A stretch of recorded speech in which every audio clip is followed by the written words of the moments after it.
محفوظ راز، اچھے اور برے چھونے کی کہانی۔ ایک دفعہ کا ذکر ہے، ایک چھوٹے سے پرامن گاؤں میں ایک مہربان لڑکا علی رہتا تھا۔ وہ 8 سال کا تھا، ہمیشہ مسکراتا رہتا اور اپنے دوستوں کے ساتھ کھیلنا پسند کرتا تھا۔ اس کے والدین امی اور ابو اسے اللہ کی محبت کے بارے میں بتاتے اور اسے محفوظ رہنے کے طریقے بھی سکھاتے تھے۔ ایک دوپہر بھرے دن علی مسجد کے قریب کھیل رہا تھا تو اس کے چچا کے دوست بھائی زید نے اسے بلایا۔ علی ادھر آؤ، میرے پاس تمہارے لیے ایک تحفہ ہے، بھائی زید نے مسکراتے ہوئے کہا۔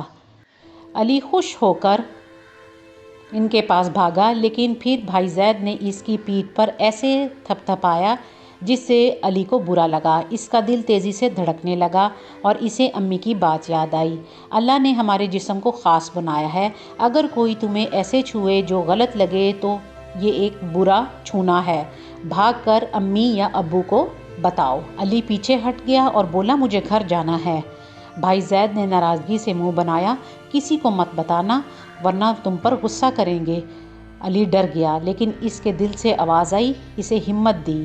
وہ فوراً امی کے پاس بھاگا اور سارا واقعہ انہیں بتایا۔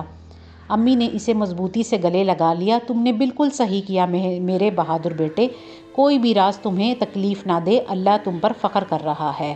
ابو نے بھی زید بھائی کو ڈانٹا۔ گاؤں والوں نے ایک اہم سبق سیکھا، اچھا چھونا، والدین کی طرف سے گلے ملنا، دوستوں کے ساتھ ہائی فائی کرنا یا احترام کے ساتھ کندھے پر ہاتھ رکھنا۔ برا چھونا، جب کوئی پرائیویٹ حصوں کو چھوئے یا تمہیں ڈرائے، کبھی خاموش نہ رہو۔ کہانی کا سبق، اللہ تمہاری حفاظت کرتا ہے، ہمیشہ اپنے دل کی بات سنو۔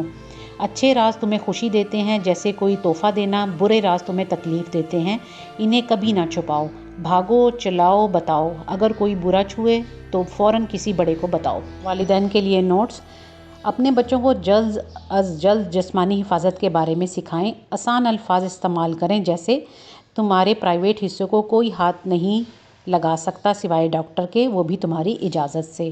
اللہ ہمیشہ تمہارے ساتھ ہے، سچ بولو چاہے کچھ بھی ہو۔ اگر آپ کو آج کی کہانی اچھی لگے، چینل کو لائک، سبسکرائب اور شیئر کیجیے تاکہ اسی طرح اچھی کہانیاں آپ کو مل سکیں۔ آپ سب کے دیکھنے کا بہت شکریہ۔